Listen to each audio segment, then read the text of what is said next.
Hello बच्चों, welcome to इधर। और क्या हाल चाल है? सब बढ़िया है कि नहीं? पढ़ाई हो रही बढ़िया है कि नहीं हो रही?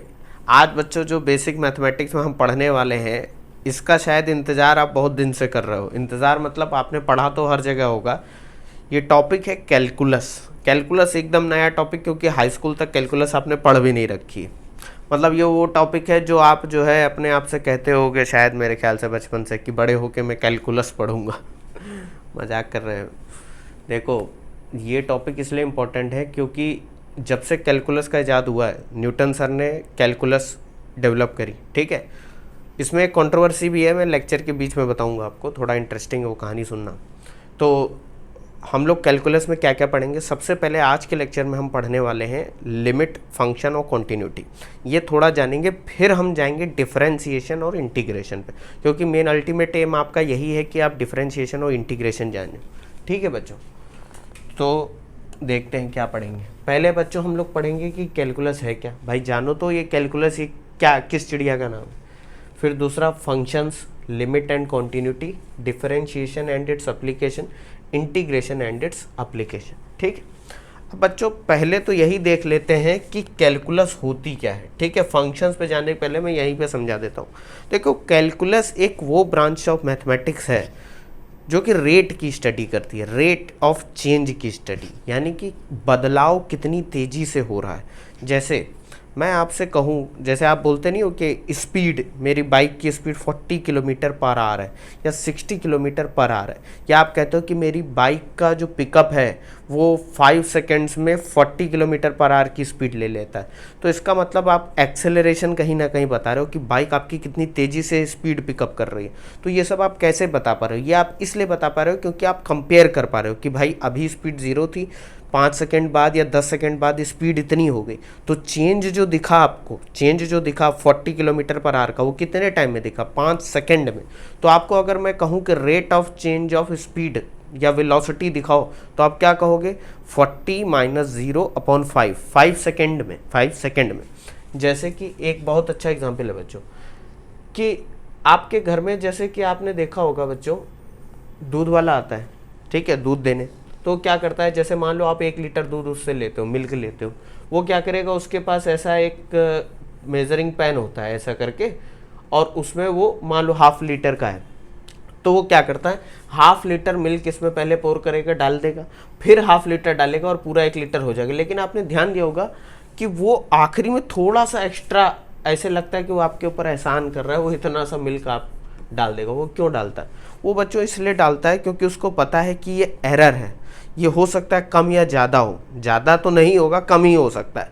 ठीक है, तो क्या करता है, थोड़ा सा मिल्क उसमें एक्स्ट्रा डाल देता है। अब आपको क्या, out of courtesy, out of courtesy नहीं, ये बच्चों इसके पीछे एक बहुत बड़ी मैथमेटिक्स है। ये एरर है, एरर, बात समझे? एरर हमने पढ़ा था पिछले लेक्चर्स में, फिजिक्स में। नहीं पढ़ा है तो आप जाके वो लेक्चर देख लेना, यूनिट एंड मेजरमेंट। अब ये एरर क्यों आई है, ये क्यों आई है, ये क्यों आई है, ये कैलकुलस बताएगी। ठीक है बच्चों, बात समझना है, बहुत इंटरेस्टिंग चीज़ है। ये एरर क्यों आई है, ये कैलकुलस बताएगी। क्योंकि calculus is the study of rate of change, बदलाव कितनी तेज़ी से हो रहा है, बदलाव कितनी तेज़ी से हो रहा है, या हिंदी में इसको शायद रेट को दर बोलते हैं बच्चों। ठीक है, बदलाव की दर, बात समझे? तो कैलकुलस के जो बच्चों डेवलपर बोले जाते हैं, मतलब जिन्होंने इसको इजाद करा था, वो सर न्यूटन। अब इसके पीछे की कहानी क्या है वो भी मैं बता देता हूँ। देखो बच्चों, हुआ क्या था कि सर न्यूटन शायद मेरे ख्याल से 17th सेंचुरी में जब ये बना रहे थे, 17th या 17th सेंचुरी में, जब वो प्रिंसिपिया मैथमेटिका लिख रहे थे, तो उसमें कैलकुलस एक नई ब्रांच ऑफ मैथमेटिक्स उनके दिमाग में। हालांकि कैलकुलस के रूट्स बहुत पुराने हैं, उन्होंने जो मैथ लगाई, उसी सेम टाइम पे एक लेबनीज नाम के मैथमेटिशियन थे जिन्होंने यही मैथमेटिक्स अप्लाई वो भी कर रहे थे। तो जब न्यूटन सर ने रिलीज़ करी, तो लेबनीज ने क्लेम करा कि अरे इसने तो मेरा काम टाप लिया है, ये तो सब मतलब कॉपी करके, नकल करके इसने मेरा पहले काम, मैं भी ऐसा ही काम कर रहा हूँ, इसने सेम काम रिलीज़ कर दिया। तो फिर बात ये उठी, अब न्यूटन सर का तो भाई भौकाल था एकदम, समझ रहे हो, उनको रॉयल सोसाइटी के वो हेड थे और ये सब था, उनकी बात कोई टाल ही नहीं सकता था। तो सबने न्यूटन सर की बात मानी कि भाई हाँ, यही बंदा है जिसने ये सब दिया है। लेबनीज भी बहुत बड़े मैथमेटिशियन थे, आगे चल के क्लासेस में हो सकता है आप इनका नाम भी सुनो। ठीक है, एक छोटा सा एक कहानी है।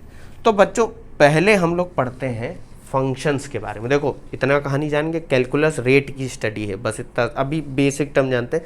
जब आगे डिफरेंशिएशन समझेंगे तब आप समझ जाओगे कि क्यों मैं ऐसा कह रहा हूँ। फंक्शन बच्चों, इसका मैंने एक ब्रीफ इंट्रोडक्शन आपको दिया है इससे पहले वाले कुछ लेक्चर्स में। मुझे याद आ रहा है मैंने फंक्शन आपको बताया था कि होता क्या है। फंक्शंस जानने से पहले, ये फंक्शन मतलब ये शादी वादी वाले फंक्शन नहीं, मैथमेटिक्स में जो फंक्शन है, ठीक है। फंक्शन जानने से पहले ये दो चीज़ों के बारे में जान लेते हैं। देखो भैया, मैथमेटिक्स में दो क्वांटिटी होती हैं, एक होती है कांस्टेंट और दूसरी होती है वेरिएबल। कांस्टेंट मतलब जो through out the mathematical operation जिनकी वैल्यू चेंज नहीं होती। इसमें भी दो टाइप के होते हैं बच्चों, एक होता है एब्सोल्यूट कांस्टेंट। एब्सोल्यूट का मतलब जैसे कोई नंबर है 1 2 3, या मान लो पाई भी की वैल्यू क्या रहेगी, कांस्टेंट ही तो रहती है 3.14, चाहे किसी भी कैलकुलेशन में ले लो, पाई हो गया, log 2 हो गया, मतलब इस तरीके के नंबर जिनकी वैल्यू कांस्टेंट है। दूसरे कांस्टेंट होते हैं बच्चों आर्बिट्रेरी। आर्बिट्रेरी मतलब आप अपने मन से आपने कोई एक कांस्टेंट ले लिया और उसको आपने एक लेटर मान लीजिए, ऐसे स्मॉल a b c इस टाइप से कुछ आपने लेटर का नाम दे दिया कि भाई एक कांस्टेंट a है, कांस्टेंट b है। इनकी value through out the mathematical operation constant रहेगी, लेकिन क्या होगी वो डिपेंड करेगा कि कैसी प्रॉब्लम है। मतलब ये कोई भी वैल्यू ले सकते हैं, ये 1 भी हो सकता है, 2 भी हो सकता है, 3 भी, एनी नंबर, ये कुछ भी हो सकता है। बात समझ गए? तो ये होते हैं कांस्टेंट। दूसरी क्वांटिटी बच्चों आपको पता होगी होती है वेरिएबल, मतलब कि जो चेंज हो रहा है, जो मैथमेटिकल ऑपरेशन में चेंज हो रहा है। अब अलजेब्रा में जैसे आप इक्वेशन देखते हो y is equal to 2x + 3 ऐसे करके इक्वेशन देखते हो, जैसे कि मैं यहाँ पर आपको दिखाता हूँ। एक ये इक्वेशन लिखिए, equation of a straight line. नहीं पता है बच्चों स्ट्रेट लाइन तो पुराने लेक्चर जाके देखो क्या होता है। मान लो ये एक इक्वेशन लिखिए, स्ट्रेट लाइन भूल जाओ। यहाँ पर जैसे मैं x की वैल्यू 1 ले लो, अब देखो यहाँ y कोई भी वैल्यू हो सकती है, x भी कोई भी वैल्यू हो सकती है, लेकिन 2 और 3 क्या है, 2 और 3 कांस्टेंट है। कौन से कांस्टेंट? एब्सोल्यूट कांस्टेंट, क्योंकि देखो ये 2 तो हमेशा 2 ही रहने वाला है ना। बात समझ गए? अब x की वैल्यू 1 लो तो y की वैल्यू क्या आ जाएगी, y इज इक्वल टू 2 × 1 + 3। यहाँ पर वैल्यू मैंने रख दी, y आ जाएगा आपका 5, ये आ जाएगा। तो कहीं ना कहीं आप देखो x और y दोनों ही चेंज हो सकते हैं, लेकिन एक चीज और देख रहे हैं कि y की वैल्यू x पर डिपेंड कर रही है, यानी कि y आपका एक डिपेंडेंट वेरिएबल है। डिपेंडेंट y क्या है? Dependent variable. दो टाइप के वेरिएबल होते हैं, डिपेंडेंट और इंडिपेंडेंट। इंडिपेंडेंट का मतलब जो कोई भी वैल्यू अपनी मर्जी से ले सकता है, जैसे कि यहाँ पर वो x है, आप x को 1 2 3 0 -1 -2 कोई भी वैल्यू दो, लेकिन y की वैल्यू x पर डिपेंड करेगी। तो इस केस में वेरिएबल में कौन से डिपेंडेंट कौन सा होगा, y, और इंडिपेंडेंट कौन सा होगा, x। ये बहुत सिंपल है, आपके समझ में भी आ गया होगा। अब जब आप ये दोनों चीज समझ लियो, उसके बाद अब हम चलते हैं फंक्शन की तरफ। इसको एक बार देख लीजिए आप। हाँ बच्चों, व्हाट इज अ फंक्शन। अब जैसे बच्चों अभी ही मैंने एक इक्वेशन लिखी y is equal to 2x + 3। इसमें आपने क्या देखा, इसमें देखा जैसे कि आपने देखा, ऐसे बोलते नहीं कि x की हर एक वैल्यू पर y की एक डेफिनेट वैल्यू है कि नहीं। बात समझो, है कि नहीं। जैसे मैं आपको एक एग्जांपल देता हूँ, जैसे एरिया ऑफ सर्किल क्या होता है, a is equal to πr²। अब मैं आपसे कहूँ कि रेडियस जैसे जैसे चेंज होगी एरिया भी चेंज होगा। भाई जैसे कि मान लो ये सर्किल है, इसका कुछ रेडियस मान लो 1 मीटर है, तो सर्किल इतना होगा। 2 मीटर होगी तो सर्किल देखो एरिया बढ़ गया है कि नहीं बढ़ गया, जस्ट डब बढ़ता जा रहा है। तो कहीं ना कहीं मैं कहूँगा कि इस सर्किल का एरिया किस पे डिपेंड कर रहा है, रेडियस पे डिपेंड कर रहा है। क्यों? क्योंकि इसका फॉर्मूला क्या है, a is equal to πr²। तो r चेंज करोगे तो a भी चेंज होगा। r आपका पहले जरा वेरिएबल पे जाओ, r आपका इंडिपेंडेंट वेरिएबल है, मतलब ये कोई भी वैल्यू ले सकता है, 1 2 3 4 5 कोई भी वैल्यू। a आपका लेकिन डिपेंड करेगा किस पे, r पे। तो फंक्शन क्या होता है, फंक्शन होता है बच्चों अगर दो वेरिएबल या दो से ज़्यादा वेरिएबल इस तरह से जुड़े हों कि पर्टिकुलर, मान लो y और x दो वेरिएबल है, यहाँ पर y और x आपका इंडिपेंडेंट वेरिएबल है, y आपका डिपेंडेंट वेरिएबल। तो मैं कहूँगा फंक्शन की डिफिनीशन कि y और x अगर ऐसे रिलेशन से जुड़े हों जिसमें x की एक पर्टिकुलर वैल्यू पर y की भी एक पर्टिकुलर और डेफिनेट वैल्यू हो, यूनिक वैल्यू हो, तब हम कहेंगे y is a function of x। ये f लिखा हुआ है, ये f लिखा हुआ है, ये थोड़ा डिजाइनदार मैंने बना दी ताकि थोड़ा बाकी के f से डिफरेंशिएट करने के लिए। तो फंक्शन क्या होता है, जैसे मैंने अभी लिखा y is equal to mx मान लो है, तो x की हर एक वैल्यू पर y की एक डेफिनेट और यूनिक वैल्यू हो। यूनिक मतलब कि इकलौती वैल्यू हो, ऐसा ना हो कि x की वैल्यू 1 ले तो y की वैल्यू 2 आने लगे, मतलब कि मान लो y is equal to m और 2m, ऐसा नहीं होना चाहिए। एक x की वैल्यू लो तो y की भी एक वैल्यू है, तब हम कहेंगे कि y इज अ, इसको लिखते कैसे, y is a function of x. या तो आप ऐसे लिख दो या नॉर्मल एफ भी बना सकते हो ऐसे, एफ एक्स।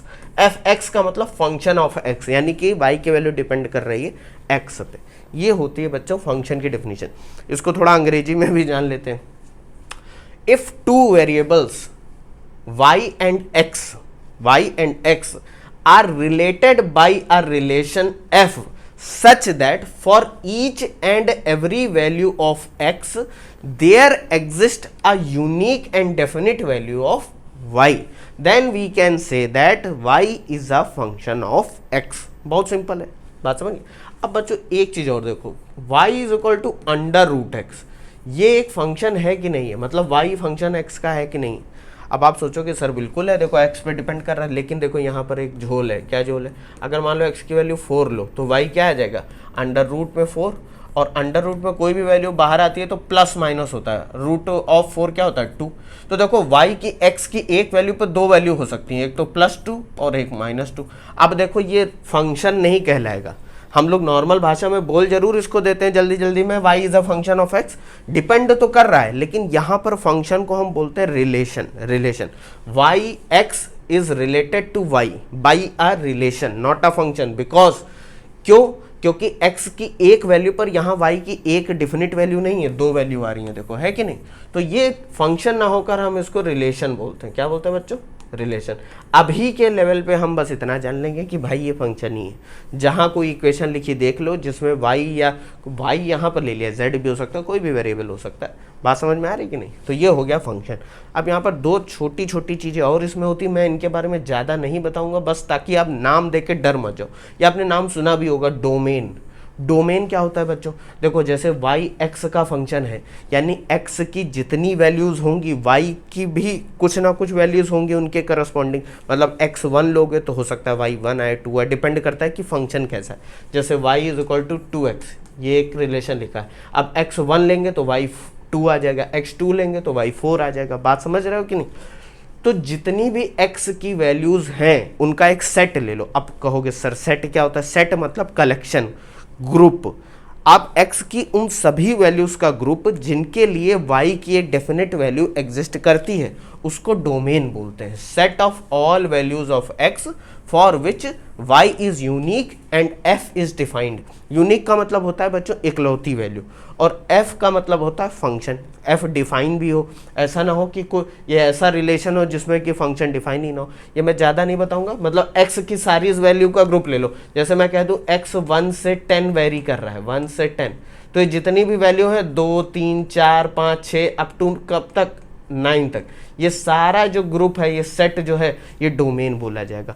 और इन्हीं के करस्पॉन्डिंग y की भी वैल्यू आएंगी। भाई x की वैल्यू 2 रखोगे तो y 4 आएगा, x की वैल्यू 3 रखोगे तो 3 2 जा 6, y 6 आएगा। इन सब का जो कलेक्शन होगा, मतलब x की सारी वैल्यूज का कलेक्शन वो डोमेन, y की सारी वैल्यूज का कलेक्शन उसको रेंज बोलेंगे बच्चों। क्या बोलेंगे? Range. Set of all values of y in the domain x। In the domain x मतलब ये हमारा x है, इसमें x में बहुत सारी वैल्यूज है, ये x है, कैपिटल x है। देखो कोई भी सेट डिनोट करते हैं तो कैपिटल लेटर से, ये आपको ध्यान होगा, हम लोगों ने सेट थ्योरी वाले लेक्चर में पढ़ा था। और ये हमारा y है जिसकी हर एक वैल्यू x की किसी एक पर्टिकुलर वैल्यू के ऊपर डिपेंड करती है, ये हम कैपिटल Y से डिनोट करते हैं। तो ये सारा ग्रुप जो है वो डोमेन है, और ये सारा ग्रुप जो है वो रेंज। बहुत सिंपल है, इसमें ज़्यादा दिमाग नहीं लगाना है। अब मैं जो बताने जा रहा हूँ बच्चों वो थोड़ा काम का है आपके, ये देख लो एक बार, आगे बढ़ते हैं। देखो ज़्यादा इसमें तुम टेंशन मत लेना कि अरे सर ये सब क्या है, बहुत सिंपल है। इसमें क्या है? फंक्शन y इज, अब बस आप इतना जान जाओ कि अगर कोई इक्वेशन लिखिए, इधर बहुत सारे वेरिएबल हैं और इधर एक वेरिएबल लिखा हुआ है, जैसे y लिखा, y is equal to 2x plus 3x square plus 4x cube, ऐसे करके लिखा है। तो आप जान जाना कि भैया एक फंक्शन लिखा हुआ है जहाँ पर y is a function of x, क्योंकि x की वैल्यू पर वो डिपेंड कर रहा है। बात समझिए, आगे बढ़ते हैं।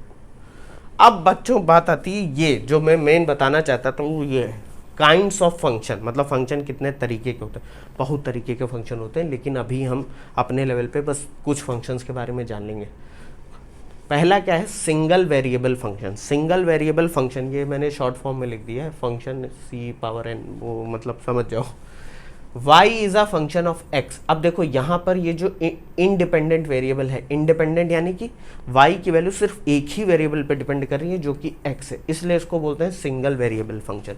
जैसे कि अभी आपने देखा ना y is equal to 2x, या मान लो y is equal to x cube plus 3x square, ऐसे करके। तो देखो यहाँ इस राइट हैंड साइड पर x ही तो है और कोई वेरिएबल नहीं है।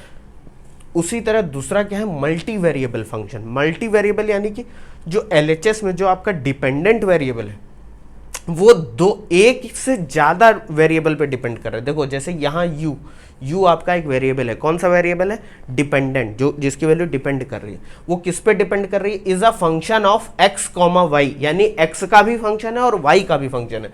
जैसे कि u इज इक्वल टू मैं लिख दूँ 3xy plus x square plus Y square, मान लो ऐसा कुछ लिखा हुआ है। अब देखो u की वैल्यू किस पर डिपेंड करेगी, x की वैल्यू पर और y दोनों की वैल्यू पर डिपेंड करेगी।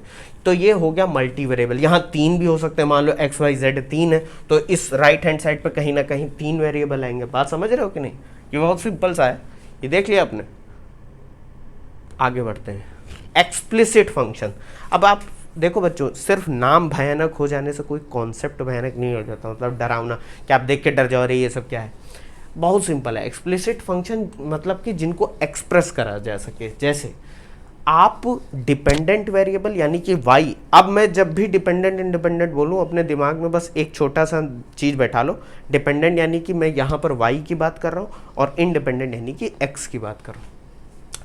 तो वो सारे फंक्शन जिसमें डिपेंडेंट और इंडिपेंडेंट को अलग अलग करा जा सके, यानी कि LHS लेफ्ट हैंड साइड में हमने रख दिया आपका क्या, डिपेंडेंट, और RHS राइट हैंड साइड में हमने रख दिया आपका इंडिपेंडेंट। यानी देखो इधर ये आपका इक्वल टू का साइन है, LHS में y है, RHS में x है। अब ये फंक्शन कोई भी हो सकता है, cos x x square plus 2 कुछ भी हो सकता है, लेकिन देखो एक तरफ सारे y वाले हैं, एक तरफ सारे x वाले हैं, अलग अलग कर दिया हमने, मतलब कि इनको एक तरीके से जो आपका फिल्टर है छन्नी उससे छान दिया। LHS में आपका y, RHS में x।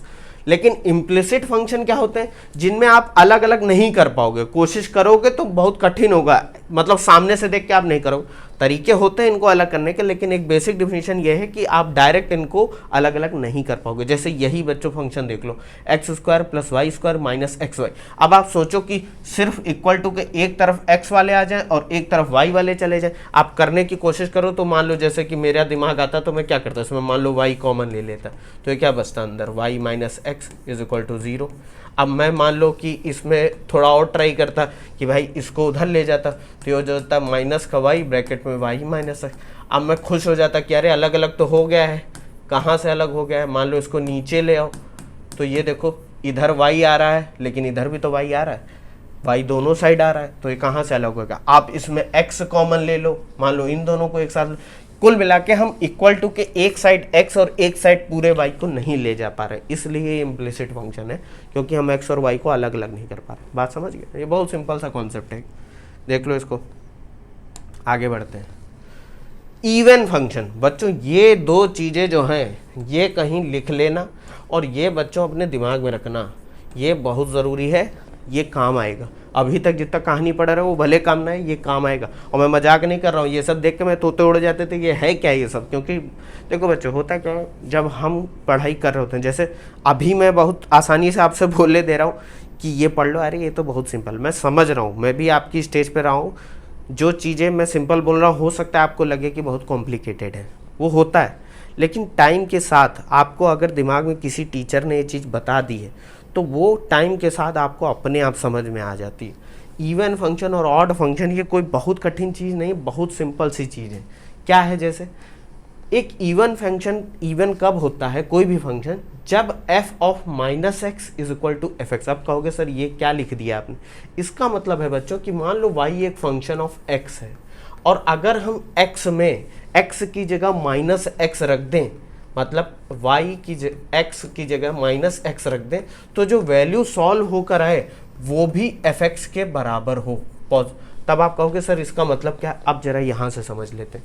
जैसे कि एग्जाम्पल के तौर पे मैंने मान लो लिखा है y is equal to cos x, तो यहाँ पर मैं कह सकता हूँ y is a function of x, क्योंकि इधर देखो x पे डिपेंड कर रहा है। अब मान लो मैं कहूँ कि y is equal to f minus x निकालो। f माइनस एक्स का बच्चों मतलब पता है क्या होता है, इस ब्रैकेट में जो भी वैल्यू लिखी हो वो x की जगह रख दो। तो देखो जरा cos माइनस एक्स, और आपको पता होगा बच्चों ट्रिग्नोमेट्री वाले लेक्चर में देख लेना जाके, शायद इससे पहले के पहले वाला लेक्चर यानी लेक्चर 13 है शायद। cos माइनस थीटा क्या होता है, cos थीटा यानी प्लस का cos थीटा, तो ये हो जाएगा cos x, थीटा की जगह x लिखा है cos x। तो देखो ये cos x किसके बराबर है, fx के बराबर है कि नहीं है, ये देखो y is equal to F x, f minus x लिया, cos माइनस का theta cos x f x, तो f माइनस का x is equal to F x, इसलिए उसको इवन फंक्शन बोला जाता है। एक और मैं बहुत अच्छा एग्जांपल देता हूँ सिंपल सा, जैसे मान लो लिखा है y is equal to x square, ये भी तो एक फंक्शन है भाई, y is a function of x। अब अगर मैं आपसे कहूँ कि इसमें माइनस एक्स लेके देखो जरा, यानी कि y is equal to f minus x निकालो जरा क्या आ रहा है, तो माइनस एक्स में आप क्या करोगे, माइनस एक्स का स्क्वायर, और माइनस एक्स का स्क्वायर तो माइनस का स्क्वायर तो प्लस हो जाएगा, ये एक्स स्क्वायर आ जाएगा। ये देखो एक्स स्क्वायर क्या है, एफ एक्स के बराबर है। यानी जब आप पूरी इक्वेशन में एक्स की जगह माइनस एक्स रखने पर भी वही इक्वेशन आ जाए, तब आप कह दोगे कि वो फंक्शन आपका इवन फंक्शन है। बात समझ गए, बहुत सिंपल। और अगर ना आए, मतलब एफ माइनस एक्स रखने पर माइनस एफ एक्स आ जाए, तब आप कह दोगे वो ऑड फंक्शन है। जैसे यहाँ पर एक बहुत अच्छा एग्जाम्पल दे रखा है, F x is equal to x cube दे रखा है। अब x की जगह माइनस एक्स रख के देखते हैं, तो f माइनस एक्स क्या होगा, is equal to minus x का होल क्यूब, और माइनस का क्यूब क्या होता है, minus one into minus one, plus का वन इंटू माइनस वन, तो माइनस का वन हो जाएगा, तो माइनस का एक्स क्यूब होगा, बाहर माइनस आ जाएगा, माइनस का एक्स क्यूब, और ये देखो एक्स क्यूब आपका क्या है, फंक्शन है, तो माइनस का एफ एक्स। अब यहाँ पर देखो ये प्लस का नहीं आया, ये माइनस का आ गया, तो इसलिए ये ऑड फंक्शन है। तो मतलब जब आप x की जगह माइनस एक्स रखने पर वही फंक्शन पाए जा रहे हैं प्लस का, तो वो हम इवन फंक्शन बोलते हैं। अगर आप माइनस एक्स रखने पर माइनस का फंक्शन पाएं, माइनस का मतलब जो इक्वेशन ओरिजिनली लिखी थी उसके बाहर में कहीं माइनस आ जाए, तब आप कह दोगे कि वो ऑड फंक्शन है। ये बहुत सिंपल सा है। जैसे मैं आपसे कहूँ साइन एक्स क्या है, तो आपके मुंह से झट से आंसर आना चाहिए साइन एक्स ऑड फंक्शन है। क्यों, क्योंकि साइन माइनस का एक्स क्या होगा, माइनस का साइन एक्स। ये आप ट्रिग्नोमेट्री में मैंने बताया है, आप जाके देख लेना। तो ये देखो ये ऑड फंक्शन है, क्योंकि वो साइन एक्स पे नहीं वापस आ रहा है, वो कहाँ वापस आ रहा है, माइनस के साइन एक्स। बात समझ गए कि नहीं, ये देख लो एक बार। ये बच्चों इतना कहीं जरूर लिख लेना, नोट्स में दे दूंगा, परेशान ना हो, लेकिन ये लिख जरूर लेना, ठीक है बच्चों। एल्जेब्रिक फंक्शन, ये सब बच्चों बहुत सिंपल है, मैं बता दूंगा। अगर कोई एल्जेब्रिक फंक्शन है, यानी कि वो इक्वेशन के फॉर्म में लिखा होगा, एक्स वाई के फॉर्म में लिखा होगा। तो अगर कोई फंक्शन मान लो एफ एक्स का मतलब मैं वाई से भी, Y is equal to F x, तो Y is equal to x cube plus Y square plus 2x, ऐसे करके कोई इक्वेशन लिखी हुई है, वो कोई भी इक्वेशन हो सकती है। एल्जेब्रिक मतलब वो एक्स और वाई में इक्वेशन है, तो उसको हम एल्जेब्रिक फंक्शन बोल देते हैं, ठीक है, बहुत सिंपल सा है। रेशनल फंक्शन वो होते हैं बच्चों जो न्यूमरेटर डिनोमिनेटर के फॉर्म में लिखे हो, यानी एफ एक्स एक फंक्शन है एक्स का, जो कि इस तरीके से लिखा हुआ है 2x क्यूब plus x plus 7 upon x cube plus Y square plus x plus y. मतलब कि ऊपर कोई एक आपका एक्स का लिखा हुआ है फंक्शन, और नीचे जैसे कि ये भी हो सकता है एग्जाम्पल को, तो एक्स अपॉन 2x प्लस 5 या एक्स अपॉन 2x की पावर 3 प्लस 4, मतलब कुछ भी हो सकता है। अब कुछ बच्चे जब मैं ये एग्जाम्पल बता रहा होता हूँ तो पता है क्या करते हैं, वो ये रटने लगते हैं, अरे बच्चों ये एग्जाम्पल है, मतलब ऐसे होते हैं वो फंक्शन, ये नहीं कि यही फंक्शन रेशनल फंक्शन है। Number of infinite function rational function हो सकते हैं, जैसे कि ये कुछ और एग्जाम्पल है। बात समझ रहे हो, ये मत दिमाग, ये एग्जाम्पल है बच्चों, देखो यहाँ पर ई जी एग्जाम्पल लिखा हुआ है, ठीक है, रेशनल फंक्शन, देख लो इनको। ये जल्दी बच्चों में इसलिए कर रहा हूँ ताकि ज़्यादा टाइम ना लगाओ इन सब चीज़ों। ट्रांसेंडेंटल फंक्शन, ये नाम बड़ा कठिन है, देखो ट्रांसेंडेंटल, इसमें बच्चों 3-4 टाइप के फंक्शन आते हैं, बहुत सिंपल है। ये नाम बस खतरनाक है, एकदम देख के डर जा रहे हो, ऐसा कुछ है नहीं। कई बार नाम से जो है बहुत ज़्यादा चीज़ें कन्वर्ट हो जाती हैं, लेकिन ऐसा होता नहीं है। जैसे पहला क्या है, ट्रिग्नोमेट्रिक, इनमें 4 टाइप के फंक्शन आ रहे हैं। ट्रिग्नोमेट्रिक यानी कि जाहिर सी बात है कि उसमें sine, cos, tan, cot, cos x x, मतलब ट्रिग्नोमेट्रिक रेशियोज कहीं ना कहीं इन्वॉल्व होंगे। तो देखो साइन एक्स हो गया, कॉस एक्स हो गया, tan x, cot x etcetera, ये सारे ट्रिग्नोमेट्रिक फंक्शन है, मतलब एक्स आपका किसी ट्रिग्नोमेट्रिक रेशियो के साथ जुड़ा हुआ। इनवर्स सर्कुलर फंक्शन बच्चों क्या है, जैसे मैंने बताया भी था इससे पहले वाला लेक्चर देखना जाके इनवर्स फंक्शन के बारे में। तो उसमें जैसे कि sine inverse x, cos inverse x, tan inverse x, cot inverse x, मतलब जहाँ पर इनवर्स वाले फंक्शन आ रहे हो साइन के, उनको इनवर्स सर्कुलर फंक्शन कहते हैं। लॉगरिथमिक फंक्शन बच्चों नाम से ही पता चला, जिन फंक्शंस में लॉग आ रही हो, जैसे लॉग एक्स एट बेस ई, लॉग एक्स एट बेस ए, या लॉग एक्स एट बेस 2, कुछ भी हो सकता है, बस लॉग आना चाहिए, ठीक है। एक्सपोनेंशियल फंक्शन बच्चों वो फंक्शन जिनमें पावर में कुछ आ रहा हो, जैसे e की पावर x, देखो पावर में आ गया, a की पावर x, x की पावर साइन। अब आप कहोगे सर ये तो ट्रिग्नोमेट्रिक फंक्शन है। ट्रिग्नोमेट्रिक फंक्शन तो है ही, साथ में ये मेन कैटेगरी क्या है, एक्सपोनेंशियल, क्योंकि यहाँ x की पावर में आया है, पावर में जब भी आ जाए तो एक्सपोनेंशियल फंक्शन, ठीक है, एक्सेट्रा। तो ये हो गया आपके ट्रांसेंडेंटल फंक्शन। देख लो एक बार, फिर आगे बढ़ते हैं। डिफाइंड फंक्शन बच्चों ये, हाँ ये ध्यान रखना, अनडिफाइंड, डिफाइंड तो चलो जो चल रहा है वो चल ही रहा है बच्चों। अगर किसी x इक्वल टू ए पर कोई फंक्शन की वैल्यू डिफिनिट और यूनिक हो, डिफिनिट और यूनिक मतलब एक पर्टिकुलर वैल्यू एग्जिस्ट करती हो, तब हम कह देंगे कि वो फंक्शन क्या है, डिफाइंड है। जैसे मैं लिखूँ y is equal to x by 2, ये एक फंक्शन है, y is a function of x, या ये fx। अब मैं कहूँ कि x इज इक्वल टू 2 पर वैल्यू बताओ y की, x इज इक्वल टू 2 यानी कि f2 की वैल्यू। मैंने क्या बोला, जब भी कोई वैल्यू निकालनी हो तो आप x की जगह 2 रख दो, या x की जगह मान लो 3 दिया होता तो 3 रख देते, f ऑफ ब्रैकेट में x की जगह 2 रखा, तो इस पूरी इक्वेशन में क्या रख दो, 2/2, ये क्या आ जाएगा 1 आ गई। तो देखो x की एक पर्टिकुलर वैल्यू पर y की एक पर्टिकुलर वैल्यू है जो कि डेफिनेट भी है और यूनिक भी है।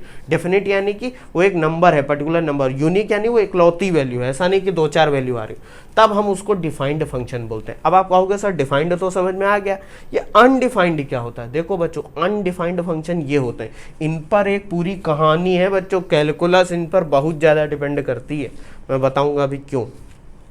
मान लेते हैं x इज इक्वल टू ए पर fx आप निकाल रहे हो और fx की वैल्यू कुछ ऐसी आ रही है 0/0। आप कहोगे सर ये क्या, infinite upon infinite, infinite into infinite, infinite minus infinite, 0 into infinite, 0 की पावर 0, इन्फानाइट की power 0, 1 to the power infinite. ऐसे फंक्शन बच्चों अनडिफाइंड होते हैं, क्योंकि ये 0/0 ये क्या होता है, ये मैथ में बच्चों अनडिफाइंड है, इनडिटर्मिनेट, आपको पता ही नहीं कि इसकी वैल्यू क्या होगी। बात समझ लो, जैसे एग्जाम्पल के तौर पे जरा बच्चों ये देखो, y is equal to sine x upon में एक्स। अब अगर मैं कहूँ x इज इक्वल टू 0 पे इसकी वैल्यू बताओ तो क्या होगा, साइन 0 अपॉन में 0, साइन 0 0 होता है, तो देखो 0/0 आ गया।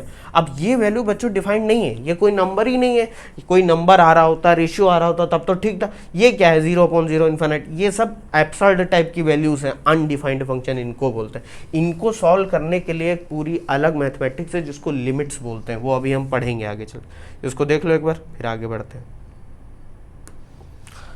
अच्छा देखो बच्चों ये सब पढ़ रहे हैं, आप थोड़ा 1 मिनट का रेस्ट लेते हैं, कुछ बातें कर लेते हैं। देखो ये पढ़ जरूर रहे हो, ये पढ़ते पढ़ते इतना मत पढ़ लेना कि जाके घास वास नोचने लगना, बाहर जाके एकदम पगला जाना। मतलब कहने का ये है कि ये अभी इस लेवल पे, क्योंकि आप सिर्फ फिजिक्स के लिए हम पढ़ रहे हैं, बात ध्यान रखना। अगर मैं मैथ पढ़ा रहा होता सिर्फ मैथ के लिए, तब आप इसमें पूरा डीप में जाके चिंतन मनन ऐसे ध्यान मुद्रम बैठ के एकदम सोचे थे कि हाँ एक्स है, वाई है, ये है, वो है, दुनिया भर का। लेकिन अभी सिर्फ उतना जानते हैं जितना ज़रूरी है, ठीक है। अब ये कहोगे सर ज़रूरी करके आप 20 लेक्चर पढ़ाए दे रहे हो, ज़रूरी है बच्चों, वो इसलिए पढ़ाया जा रहा है, ऐसा मत समझो। देखो मैं भी आपकी स्टेज से गुजरा हूँ, मैं बता रहा हूँ, गारंटी दे रहा हूँ, फिर गारंटी आए। मैं आपसे ये वादा कर रहा हूँ कि जब मैं उस क्लास में था, पढ़ रहा था ये सब, तब मुझे दिमाग में ज़रूर आता था कि काश ये सब चीज़ें ऐसे ही इसी ऑर्डर में बताई गई होती मुझे। मतलब चाहता तो मैं जब फिजिक्स बता रहा था ये सब चीज़ें बीच बीच में आती तो मैं आपको समझाने लगता है, भाई फिर मान लो कोई फंक्शन आ गया, इवन कोई न्यूमेरिकल आ गया जिसमें चार्ज का कुछ रोल है या कोई वैल्यूज़ का रोल है जिसमें इवन फंक्शन, अब मैं इवन फंक्शन आपको बताने लगता, तो पता है क्या होता है बच्चों, वो सिर्फ उस क्वेश्चन तक याद रहता, बाद में आप जाके भूल जाते। हुआ है मेरे साथ, आपके साथ भी होता। अब लेकिन मैंने अलग से पढ़ रखा है कि हाँ ऐसी भी कोई चीज़ होती है, तो जब वो आएगा, जब भी वो यूज़ होगा तो मेरे दिमाग में अरे हाँ इवन फंक्शन, भले वो याद ना हो, ये तो ध्यान रहेगा कि हाँ कुछ तो होता, तो हम पेज पलटेंगे, देखेंगे जाके। बात समझ लो, इसलिए ये सब पढ़ रहे हूँ, ठीक है। अब बच्चों क्या है, बहुत बातें होगी। देखो कांस्टेंट फंक्शन, कांस्टेंट फंक्शन बच्चों क्या है, बहुत सिंपल है, जैसा कि नाम ही बता रहा है, जिसकी वैल्यू x की वैल्यू चेंज होने पर चेंज नहीं हो रही। जैसे कि y इज इक्वल टू सी, सी यानी कि कांस्टेंट, वो वाला सी नहीं जो तुम समझ रहे हो, ठीक है। y is equal to constant for all values of x। जैसे मैं लिख दूँ इसको y इज इक्वल टू 2। बच्चों याद करो कोऑर्डिनेट ज्योमेट्री में एक चीज़ पढ़ाई थी, y is equal two plus minus k। ये क्या होती है, ये एक लाइन होती है जो x एक्सिस के पैरेलल होती है। देखो बच्चों कांस्टेंट फंक्शन को अगर दिखाना चाहो तो कैसे दिखाओगे, फंक्शन का मतलब बच्चों क्या है कि हम यहाँ पर कहीं ना कहीं ग्राफ दिखा रहे हैं कि वैल्यू चेंज कैसे होगी। तो x की value y is equal to 2, ये एक ऐसी लाइन के पैरेलल वो होगी जो कि x के पैरेलल होगी।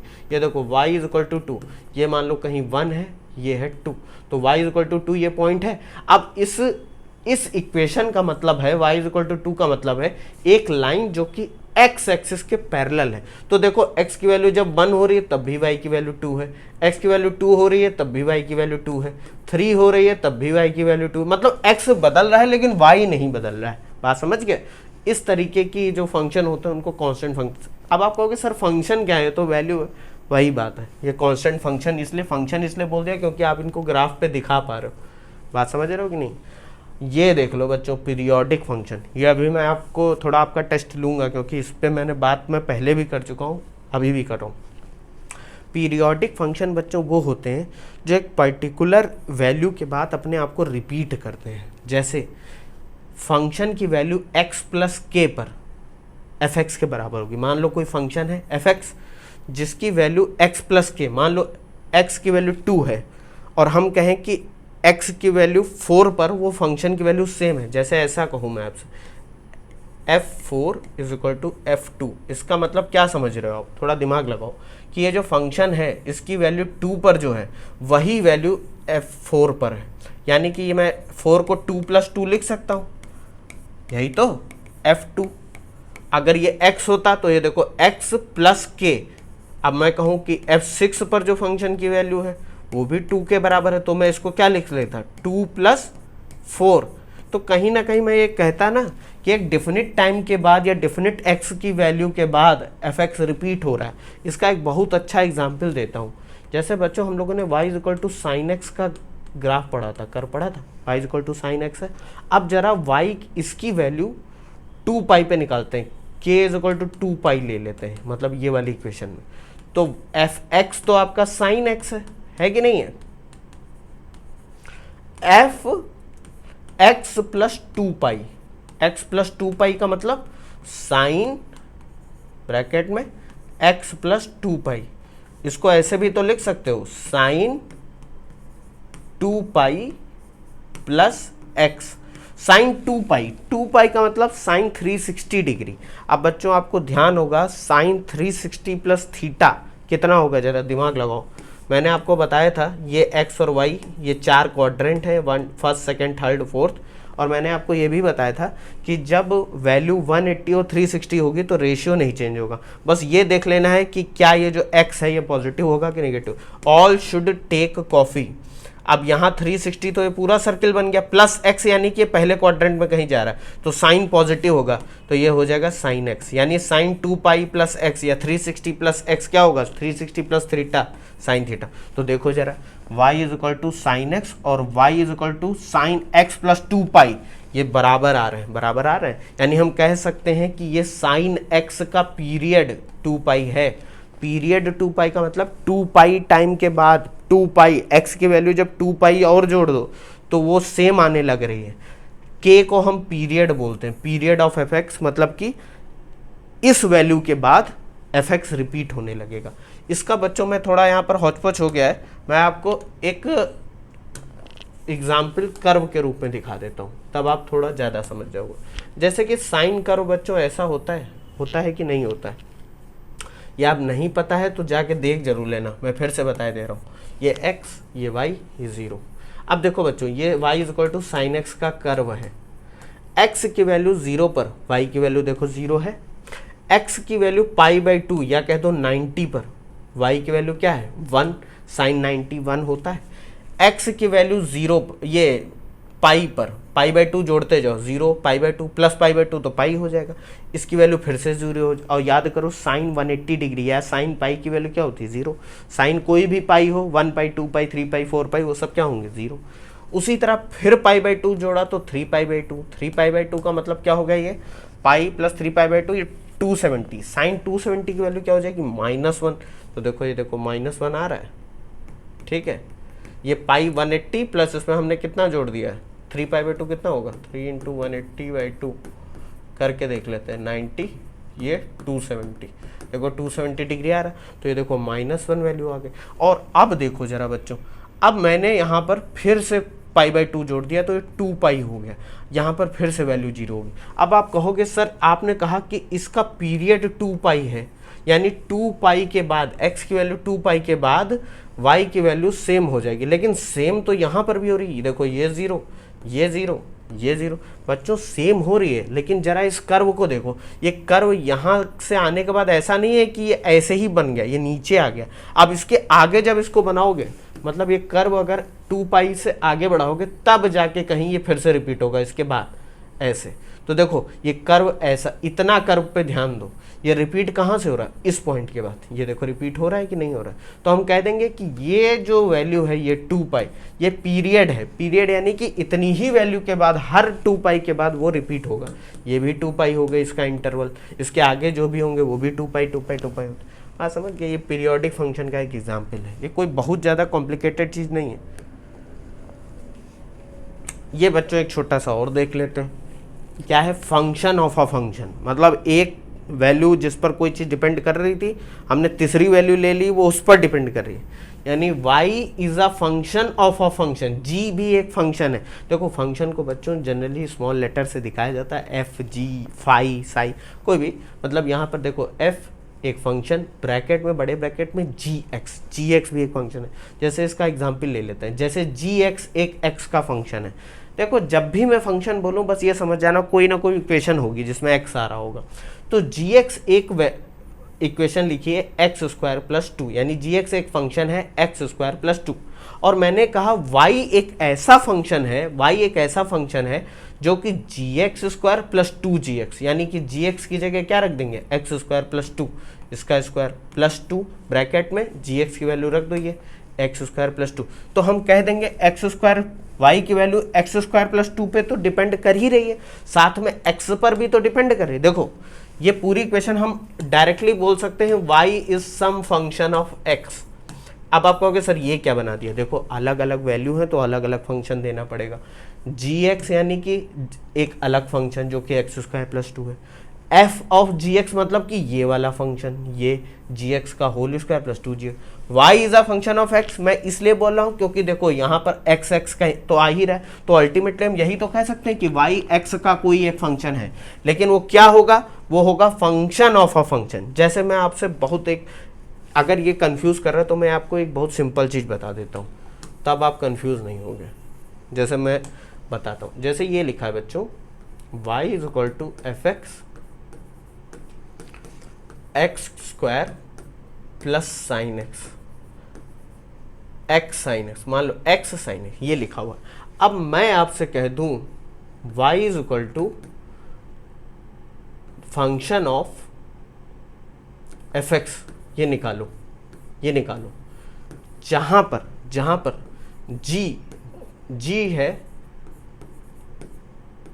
fx² + fx³ अब आप करोगे क्या, बहुत सिंपल है। fx आपको पता है, g आपका ये रिलेशन है, तो y क्या हो जाएगा बच्चों, जो यहाँ पर fx है वो g में रख दो ये वाली वैल्यू में, तो fx क्या है x² + x sin x का होल स्क्वायर प्लस fx³ यानी कि x² + x sin x का होल क्यूब।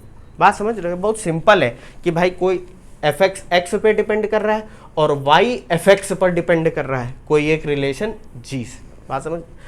ये बहुत सिंपल है, ये मैं अभी एक न्यूमेरिकल बताऊंगा तो समझ जाओगे। मैं समझ रहा हूँ थोड़ा कंफ्यूज हो रहे होगे कि सर ये बता क्या रहा है, क्योंकि मैं ही कंफ्यूज हो रहा हूँ। मैं आपको बताते बताते ये सोच रहा हूँ कि मैं क्या सिंपल और तरीका सोचूं कि बता लूँ। बस इतना समझ लो, ये समझ गए हो कि नहीं कि जी अगर मान लो कोई नंबर ये है तो एफ का मतलब हो गया वो जी की वैल्यू पर डिपेंड, मतलब कि कोई एक्स की वैल्यू पर नहीं डिपेंड कर रहा है, वो पूरी एक इक्वेशन पे डिपेंड कर रहा है। तो यहाँ पर वो इक्वेशन क्या है, जी का स्क्वायर प्लस 2 जी की जगह हमने ये रख दिया x square plus 2 x square plus 2। बात समझ गए? नहीं समझे तो अभी न्यूमेरिकल एक बताऊंगा, अभी नहीं, जब आगे चल के सॉल्व करेंगे तब आपको समझ में आ जाएगा। ये एक बार देख लो, फंक्शन ऑफ अ फंक्शन यानी कि आप दो चीज़ों पर आपकी वैल्यू डिपेंड कर रही है, एक तो एक्स पे डिपेंड ही कर रही है, फंक्शन पर भी डिपेंड कर रही है। आगे बढ़ते हैं बच्चों, मॉडुलस फंक्शन, ये बहुत सिंपल है बच्चों, ये मैंने बताया भी था आपको। मॉडुलस को कैसे डिफाइन करता हूँ? मॉडुलस का मतलब होता है बच्चों वैल्यू हमेशा पॉजिटिव होगी, ये आपको पता है कि नहीं पता है।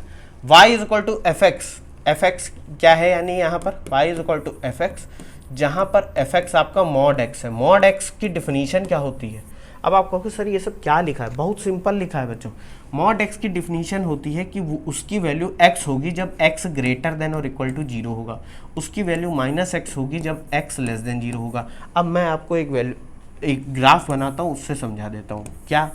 जैसे मान लेते हैं कि ये आपकी y की ये x की वैल्यूज़ हैं और ये y की वैल्यूज़ हैं, ठीक है, ये x की वैल्यूज़ हैं, ये y की वैल्यू। अब देखो बच्चों, x की वैल्यू जब हम प्लस लेंगे, x की वैल्यू 1 लो तो y की वैल्यू x होगी, क्योंकि x ग्रेटर देन 0 है तो वो उसकी वैल्यू x के बराबर होगी, तो यानी 1। x2 लो तो y भी 2, x3 लो तो y भी 3। लेकिन अब x अगर -1 लो तो y क्या हो जाएगा, माइनस का x, तो माइनस ब्रैकेट में माइनस का x, ये प्लस का 1 हो जाएगा, यानी कभी भी नेगेटिव वैल्यू नहीं होगी। ये -2 लोगे तब भी ये +2 आएगा, ये -3 लोगे तब भी। तो इसका ग्राफ जरा बना के देखो। तो ग्राफ बच्चों यहाँ पर बनाते हैं, ये एक्स वाई एक्सेस है। अब देखो x की वैल्यू 1 ले रहे हैं तो y की वैल्यू भी क्या आ रही है, मान लो 1 आ रही है। x की वैल्यू 2 ले रहे हैं तो y की वैल्यू भी क्या आ रही है, 2 आ रही है। x की वैल्यू 3 ले रहे हैं तो 3 आ रही है, मतलब कि पॉजिटिव वैल्यूज़ पर y की पॉजिटिव आ रही है। लेकिन x की वैल्यू -1 ले रहे हैं तब भी y की वैल्यू +1 आ रही है। ये देखो, x की वैल्यू -2 ले रहे हैं तब भी y की वैल्यू +2 आ रही है, -3 ले रहे हैं तब भी प्लस, यानी कि x की निगेटिव वैल्यूज़ के लिए भी y पॉजिटिव आ रहा है, नीचे कोई वैल्यू नहीं आ रही। इसको बच्चों मॉडुलस बोलते हैं। ये आपको नहीं ध्यान आ रहा है तो आप देखना जाके, ये मैंने रियल नंबर जब पढ़ा रहा था तभी बताया था कि मॉडुलस क्या होता है। मॉडुलस यानी कि एब्सोल्यूट वैल्यू। बात समझे? ये देख लो एक बार, बहुत सिंपल है। इसका ग्राफ ध्यान रखना, ऐसे बना होता है, ऐसे, ठीक है। आगे बढ़ते हैं, साइनम फंक्शन, इसको सिग्नम फंक्शन, साइनम फंक्शन कुछ बोला जाता है। साइनम फंक्शन मैं साइनम बोलता हूँ। देखो बस ये बिल्कुल मॉड एक्स पे डिपेंड करता है, ये मॉड एक्स अपॉन एक्स। अब आप कहोगे सर ये पढ़ने की क्या जरूरत है? अरे बहुत सिंपल है, इसलिए बहुत इंटरेस्टिंग है, इसलिए बता रहा हूँ। इसकी वैल्यू 1 होगी। 1 कब होगी? जब x होगा ग्रेटर देन 0। इसकी वैल्यू 0 होगी जब होगा x 0, और इसकी वैल्यू -1 होगी जब होगा x लेस देन 1। अब आप कहोगे सर ये आ कहाँ से रहा है? अरे बहुत सिंपल है ना, जैसे x इक्वल टू 1 पे निकाल के देखते हैं। तो x इक्वल टू 1 पे मॉड x क्या होगा? मॉड x 1 ही होगा, तो y की value mod x upon x क्या हो जाएगी? 1/1, 1 आ गई। देखो अब x इक्वल टू 2 ले लेते हैं तो y मॉड x क्या हो जाएगा? 2 ही रहेगा, तो y की वैल्यू क्या होगी? 2/2, तब भी 1 आ जाएगी कि नहीं आ जाएगी? लेकिन अब अगर हम मैं x इक्वल टू -1 ले लूँ तो मॉड x तो +1 रहेगा, +1, लेकिन y is equal to mod x upon x, ये +1 अपॉन -1, ये हो जाएगा -1। मतलब या तो +1 वैल्यू आएंगी या -1। तो इसका ग्राफ कैसे ड्रॉ होगा? देखो x की वैल्यू कोई भी ले लो, 1 2 3, लेकिन पॉजिटिव वैल्यू, y की वैल्यू +1 रहेगी ऐसे, और x की वैल्यू अगर माइनस में लोगे तो y की वैल्यू -1 रहेगी ऐसे, आगे बढ़ता चला जाएगा। बात समझ गए कि नहीं? ये साइनम फंक्शन बोला जाता है, बहुत सिंपल सा फंक्शन है, ये देख लो एक बार। पॉलिनोमियल फंक्शन, अब आप कहोगे सर ये पॉलिनोमियल तो बताया था आपने, लेकिन ये अलजेब्रिक फंक्शन से अलग कैसे? देखो अलजेब्रिक फंक्शन कोई भी हो सकते हैं, जैसे कि मान लो ये लिखा है x की -3 + 2x², ये पॉलिनोमियल नहीं है ना बच्चों, ये तो कोई रिलेशन है एक, जिसमें x की वैल्यू -3 आ रही है, ठीक। लेकिन पॉलिनोमियल क्या होता है, अगर कोई इक्वेशन ऐसी लिखी हो कि a0 plus a1x plus a2x square plus and so on an(x की पावर n), जहां पर a1 a2 a3 ये सारे क्या है अप टू an, ये हैं आपके रियल नंबर या कोफिशिएंट इनको बोला जाता है, जहां पर an 0 नहीं है, क्योंकि ये 0 हो जाएगा तो x की पावर n 0 हो जाएगा। And n is positive integer, ये जरूरी है, पॉजिटिव इंटीजर यानी n की वैल्यू +1 +2 +3 ऐसे करके। जैसे मैं आपसे कहूँ f(x) इज इक्वल टू या y is equal to 2x³ plus 3x square plus 4x plus 5, ये क्या है, ये एक पॉलिनोमियल फंक्शन है, क्योंकि देखो यहाँ पर x की सारी पावर्स क्या है, पॉजिटिव में है, पहली बात तो। दूसरा क्या है, ये सारे कोफिशिएंट हैं आपके, और x की कोई भी पावर निगेटिव नहीं है। तो अलजेब्रिक रिलेशन और पॉलिनोमियल में यही डिफरेंस, ये सिंपल सा है, एक बार देख लो बस। आगे बढ़ते हैं। हाँ देखो बच्चों, मैंने इतना सब कुछ आपको बता दिया। अब कहोगे सर ये बताया क्यों, आपको मज़ा आ रहा है हम लोगों को प्रताड़ित करने में परेशान करने में। देखो बच्चों, मैं परेशान नहीं कर रहा हूँ, मैं आपको इसलिए ये सब बता रहा हूँ ताकि थोड़ा सा आप दिमाग अपने हिसाब से भी लगाओ। अब जैसे एक दो चीज़ें शायद मैं आपको हो सकता है कि मैं उतना लेवल पे नहीं समझा पाया हूँ, जैसे कि एक तो मैं ही मानो फंक्शन ऑफ अ फंक्शन, हो सकता है आप थोड़ा कंफ्यूज हो गए, लेकिन जब आप gx वाली इक्वेशन देखोगे जिसमें मैंने gx is equal to x square plus 2 लिखा, और मैंने कहा कि y अब gx पे नहीं डिपेंड करेगा, पूरी इक्वेशन पे डिपेंड, मतलब y सिर्फ x पे नहीं डिपेंड कर रहा है, पूरी इक्वेशन पे डिपेंड कर रहा है। जैसे x स्क्वायर प्लस 2, अब x की जगह x स्क्वायर प्लस 2 लेने लगो, बात समझ रहे हो? तो वो चीज़ एक बार आप ज़रूर देखना, ध्यान देना। ना समझ में आया तो कमेंट करके बताना सर ये एक बार फिर से बता दो। दूसरा क्या है, बाकी तो सब समझ ही गए होगे, ठीक है, वो भी समझ जाओगे। एक मैं अभी जब कैलकुलस डिफरेंशिएशन बताऊंगा तो आपको समझा दूंगा कि वो मैं बताना क्या चाह रहा था। अब ये बच्चों देखो, जो कहानी पढ़ी जा रही है वो क्यों पढ़ी जा रही है, इस चीज़ को पढ़ने के लिए। ये बहुत इंटरेस्टिंग है, मतलब मज़ा आ जाएगा पढ़ के, एकदम दिमाग एकदम खुल जाएगा।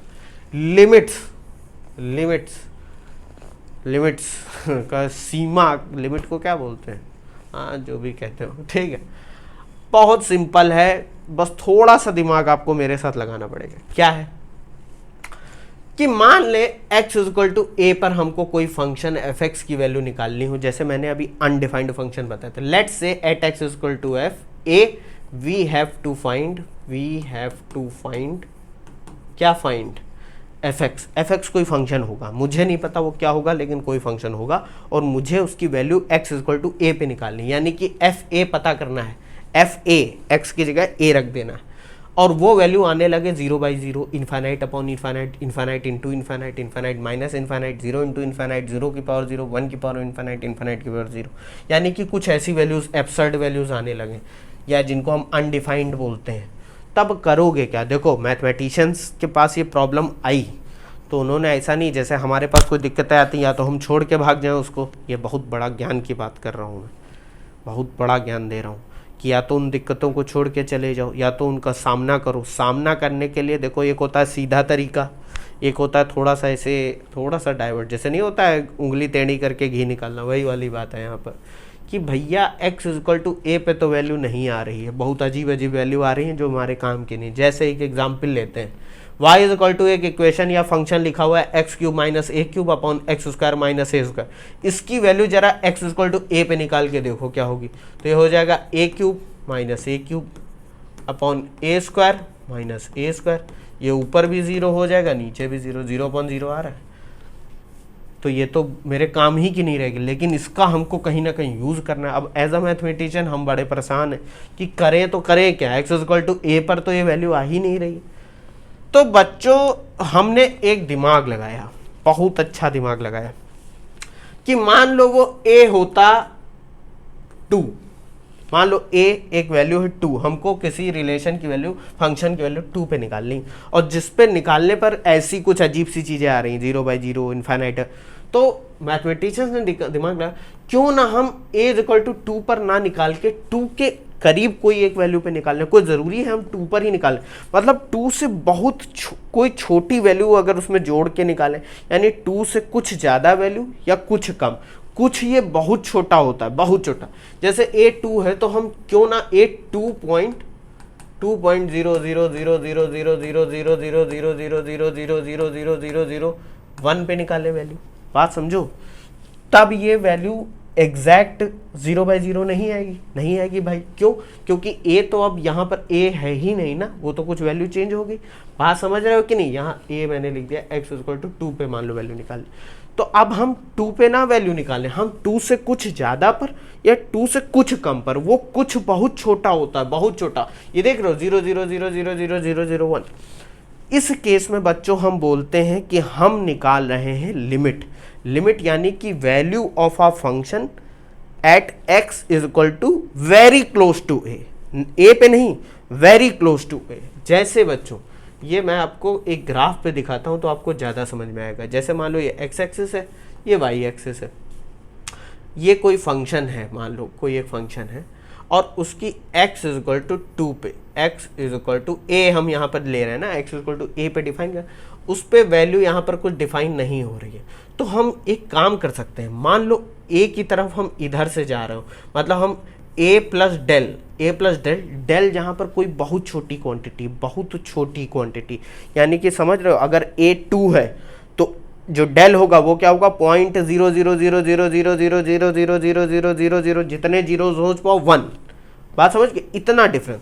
अगर हम a से कुछ ज़्यादा वैल्यू पे इसकी वैल्यू निकालें y की, y यानी कि फंक्शन, या हम a से कुछ कम वैल्यू पे निकालें, यानी कि या तो a से कुछ ज़्यादा या तो 2 से कुछ ज़्यादा या 2 से कुछ कम, यानी 1.99999999999 इस पे वैल्यू निकालें, या 2.000000001 पे वैल्यू निकालें, बस 2 पे ना वैल्यू निकालें, यानी a माइनस डेल, अब आप कहोगे सर डेल क्या है, मैंने समझाने के लिए डेल ले लिया। डेल यानी कि एक बहुत छोटा नंबर, और a प्लस डेल यानी a से कुछ ज़्यादा पे या तो वैल्यू निकालो या a से कुछ कम पे वैल्यू निकालो, ताकि a पे जो आपकी वैल्यू अनडिफाइंड आ रही है वो अनडिफाइंड ना हो। उस केस में बच्चों हम कहेंगे कि वैल्यू लिमिट बन गई है। लिमिट कैसे बन गई, इसको लिखते कैसे हैं बच्चों, ये समझ जाओ। जैसे हमने अभी लिखा था y = fx, अब यहाँ पर क्या लिखेंगे, limit x tending to a fx = l यानी कि लिमिट, लेट्स से लिमिट यानी value of the function at x = very close to a value, x, ये एरो का मतलब x a की तरफ बढ़ रहा है, चाहे वो लेफ्ट से बढ़ रहा हो चाहे वो राइट से, मतलब इधर से जा रहे हो तब भी a की तरफ जा रहे हो, इधर से आ रहे हो तब भी a की तरफ आ रहे हो, लेकिन a नहीं है, वो a की तरफ बढ़ रहा है लेकिन a नहीं है, a से कुछ ज़्यादा है या a से कुछ कम है, उस पर अगर हम फंक्शन की वैल्यू निकाले तो उसको हम लिमिट बोलते हैं। l से मान लो यहाँ पर डिनोट कर दिया। अब ये इक्वेशन सॉल्व हो जाएगी। कैसे सॉल्व होगी बच्चों, ध्यान देना। जैसे मैंने लिख दिया कि x = a पे निकालो भैया, तो मैंने वैल्यू ना निकाल के लिमिट निकाली, क्योंकि वैल्यू तो अनडिफाइंड आ रही है 0/0। तो limit x tend to a जब आप लिख दोगे, limit x tends to a, इसका मतलब अब यहाँ पर आप एक एल्जेब्रिक रिलेशन लगा सकते हो। क्या रिलेशन लगा सकते हो देखते हैं बच्चों। आप a³ - b³ का फॉर्मूला आपको बताया होगा, मैंने नहीं बताया तो आपको याद होना चाहिए। x³ ये a³ है, a³, इसको क्या लिख सकते हो, x - a ब्रैकेट में x² + a² + ax, ये लिख सकते हो कि नहीं लिख सकते हो, बताओ। बिल्कुल लिख सकते हो। और x² - a² यानी a² - b² को क्या लिख सकते हो, x - a, x + a।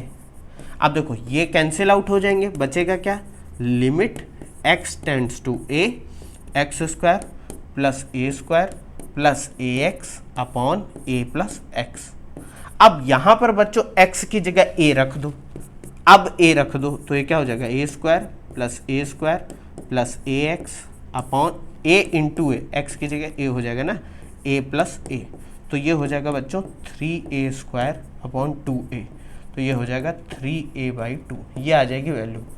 अब आपके मन में क्वेश्चन आना चाहिए जो मैंने अपने टीचर से पूछा था, आप भी पूछो, मुझसे पूछो, नहीं आ रहा दिमाग में तो फिर क्या, तो फिर वही हो जो जिसकी मिसालें दी जाती, गधा।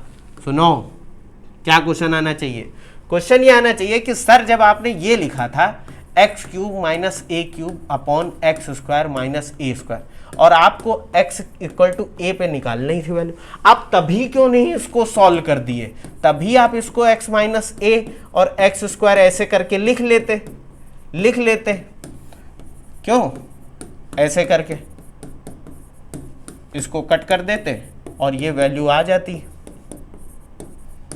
और आप जो है इतनी कहानी बताने की जगह आप x की वैल्यू रख देते, तब भी तो 3a/2 आ जाता। आप गधे हो एक नंबर के, आपको कुछ आता ही नहीं। आप ये इतनी सारी कहानी बता दिए हो मुझे, ये लिमिट है, ये फलाना है, ढिमका, इधर से आना है, उधर से आना है, मैथ लगा रहे हैं कि गाड़ी चला रहे हैं, समझ में नहीं आ रहा है, पता नहीं क्या बता दे रहे हो।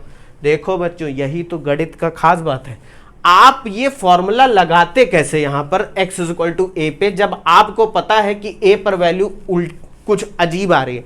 क्या अगर मैं आपसे कहूं, क्या ये फंक्शन कहलाएगा अगर x इक्वल टू ए पे 0/0 भी आ रहा हो और 3a/2 भी आ रहा हो?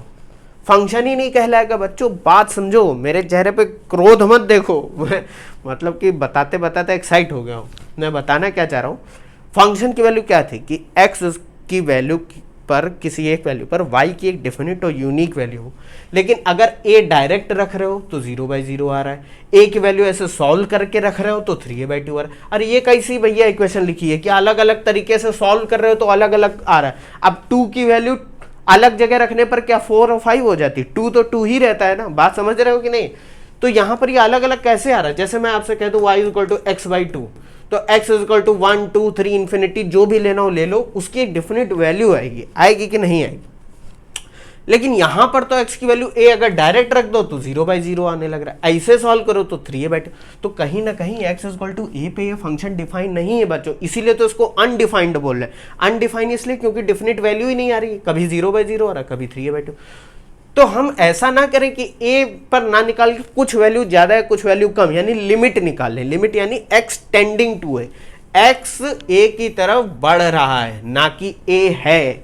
बात समझे? तब आप ये रिलेशन लगा सकते हो। बात समझिए, इसलिए हम लिमिट निकालते हैं। बात समझे? बहुत इंटरेस्टिंग है। अब मैंने जैसे पहले बताया, ज़्यादा हम डीप में जाएंगे नहीं। 2 टाइप की लिमिट होती हैं, लिमिट एक ही होती है, बस तरीका अलग है कि x इक्वल टू ए पे आप आ कैसे रहो। जैसे ये आपका कोई एक पॉइंट है, x इक्वल टू ए पर कोई लिमिट एग्जिस्ट करती है l, ये वैल्यू l है। अब आप कहोगे sir x equal to A पे तो 0/0 आ रहा था, बिल्कुल सही बात है, लेकिन हम लिमिट की बात कर रहे हैं, वैल्यू की बात नहीं कर रहे, लिमिट की। वो वैल्यू क्या है? वैल्यू कहीं कुछ और होगी, वैल्यू तो डिफाइन ही नहीं है, वो l है।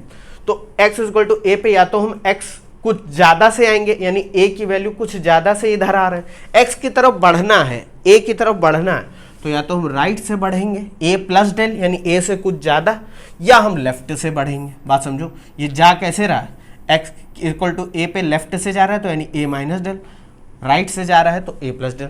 तो जब आप a की तरफ राइट से बढ़ोगे तो इसको राइट हैंड लिमिट बोलेंगे, जब आप लेफ्ट से बढ़ोगे तो इसको लेफ्ट हैंड लिमिट बोलेंगे।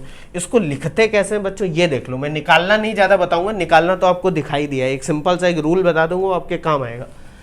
Right hand limit, RHL, right hand limit, इसको कैसे लिखते हैं? Limit x tends to a plus 0। अब आप कहोगे सर प्लस 0 का क्या मतलब है, 0 जोड़ने पर तो a ही आ जाएगा। अरे बच्चों ये रिप्रेजेंटेशन है कि 0 मतलब, मैंने फिर बताया, ये नंबर इतना छोटा होता है, ये जो डेल है कि लगभग 0 ही होता है, बस क्या है वो इतना छोटा हो कि a को a ना रहने दे। वो बात समझ रहे हो? तो limit x tends to a plus 0 का मतलब हम a से कुछ ज्यादा पर, a से कुछ ज्यादा पे वैल्यू निकाल रहे हैं, मतलब a से कुछ ज्यादा पर मान लो ये वैल्यू निकाल रहे हैं। और इसको लिख सकते हैं limit x tends to a plus, a के ऊपर प्लस लगा दो पावर, मतलब a से कुछ ज्यादा वैल्यू fx। या इसको डायरेक्टली अगर लिमिट ना लिखनी हो तो ऐसे भी लिख सकते हो, फंक्शन की वैल्यू a प्लस 0। अब आप कहोगे सर इसका मतलब क्या है a प्लस 0? तो फिर मैंने बताया रिप्रेजेंटेशन है कि a से कुछ ज्यादा वैल्यू पर, a प्लस 0, a से कुछ ज्यादा वैल्यू पर। उसी तरह लेफ्ट हैंड लिमिट क्या है कि आप लेफ्ट से a की तरफ जा रहे हो, तो left hand limit, limit x tends to a minus 0, a minus 0 यानी a से कुछ कम, और limit x tends to a minus या तो पावर में लिख दो, यानी कि a से कुछ कम, या a minus 0, f a minus 0 यानी फंक्शन की वैल्यू a माइनस 0 पे, यानी a से कुछ कम। डेल वेरी स्मॉल, वेरी तो यहाँ मैंने गलत लिख दिया, वेरी वेरी वेरी वेरी, जितना वेरी लगा सको उतना स्मॉल होता है ये जो डेल है, यानी ए में डिफरेंस, ठीक है। अब बच्चों ये भी एक कंडीशन याद रखना कि कभी कभी ऐसा होता है कि लिमिट भी एग्जिस्ट नहीं करती है, लिमिट यानी वैल्यू भी एग्जिस्ट नहीं कर रही, लिमिट भी नहीं, तब पता नहीं क्या करते हैं मैथमेटिशियन, वो मैं बाद में डिस्कस करके बताऊंगा। अगर जब मैथ पढ़ेंगे हम लोग, मैथ वाले जब मैथ पढ़ेंगे, अभी तो हम लोग फिजिक्स ही पढ़ने जा रहे हैं, जब मैथ की मैं क्लासेस पढ़ाऊंगा तब हम लोग डिस्कस करेंगे बहुत डीप में। अभी तो फिजिक्स डिस्कस करनी है ना डीप में। लिमिट तब एग्जिस्ट करेगी जब लेफ्ट हैंड लिमिट और राइट हैंड लिमिट बराबर हो, जिनकी कोई एक पर्टिकुलर वैल्यू एल आ रही हो, एल यानी कि 3a/2, जैसे कि उसमें 3a/2 आ रहा था, एल कोई भी वैल्यू हो सकती है डिपेंडिंग अपॉन क्वेश्चन क्या है। मतलब कोई भी लिमिट तब एग्जिस्ट करेगी जब लेफ्ट से पहुंचने पर और राइट से पहुंचने पर आप एक ही पॉइंट पे पहुंचो, तब तो लिमिट एग्जिस्ट करेगी, वरना नहीं एग्जिस्ट करेगी। ये कंडीशन ध्यान रखना। कहोगे सर ये कहानी बताई क्यों है आपने? अभी बताता हूं, बहुत इंटरेस्टिंग है, एक बार देख लो आप लोग। आगे बढ़ते हैं। Limit by L hospital rule. ये कहोगे सर पढ़ाते पढ़ाते हॉस्पिटल पहुंचाए दे रहे हो, बहुत बड़े वाले हो। देखो ये बहुत अच्छा नियम है मैथमेटिशियन के पे, ये हॉस्पिटल क्या है, ये डायरेक्ट एक बहुत अच्छा प्रिंसिपल है जिससे आप डायरेक्ट लिमिट निकाल दोगे, आपको टेंशन लेने की जरूरत नहीं है। क्या है बच्चों, अगर x इक्वल टू ए पे एफ ए की वैल्यू 0/0 या इन्फानाइट अपॉन इन्फानाइट आने लगे, यानी कि फंक्शन की वैल्यू 0/0 या इन्फानाइट, इसके अलावा कुछ आ रही है तो ये नियम नहीं लगाएंगे। अगर 0/0 या इन्फानाइट अपॉन इन्फानाइट आने लगे तो उस केस में हम क्या करेंगे, जो भी आपका फंक्शन दे रखा होगा, मान लो f1x ऊपर कुछ x के फॉर्म में लिखा हुआ है, अपॉन f2x, मतलब कि ये जो फंक्शन fx है वो ऐसे लिखा हुआ है f1x अपॉन f2x, यानी कि ऊपर कुछ x का रिलेशन दे रखा है, जैसे x³ माइनस a³ अपॉन नीचे f2x, यानी कि नीचे कुछ x² माइनस। उस केस में हम करेंगे क्या, ऊपर डिफरेंशिएट कर देंगे, नीचे डिफरेंशिएट कर देंगे। ये डैश का मतलब होता है डिफरेंशिएशन, f1 x f2 ये तब तक करते रहेंगे जब तक 0/0 या इन्फानाइट अपॉन इन्फानाइट हटना। अब कहोगे सर ये डिफरेंशिएशन तो आपने पढ़ाया नहीं, ये कहाँ से ले आया? अभी मैं बताऊंगा ना डिफरेंशिएशन, मैं अभी सिर्फ समझाने के लिए बता दे रहा हूँ।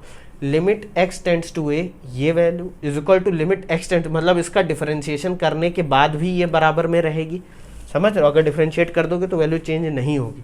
या अगर फिर भी 0/0 आ रहा तो इसको फिर से डिफरेंशिएट कर दो, डबल डैश का मतलब 2 बार डिफरेंशिएशन। उसी तरह अगर 3 डैश लगा दें तो 3 बार डिफरेंशिएशन।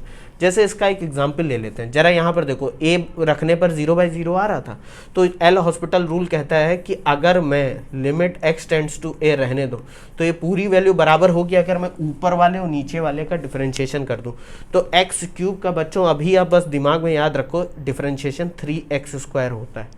ये कैसे आया वो मैं बताऊंगा अभी, डिफरेंशिएशन जो पढ़ाऊंगा, बस ध्यान रखो।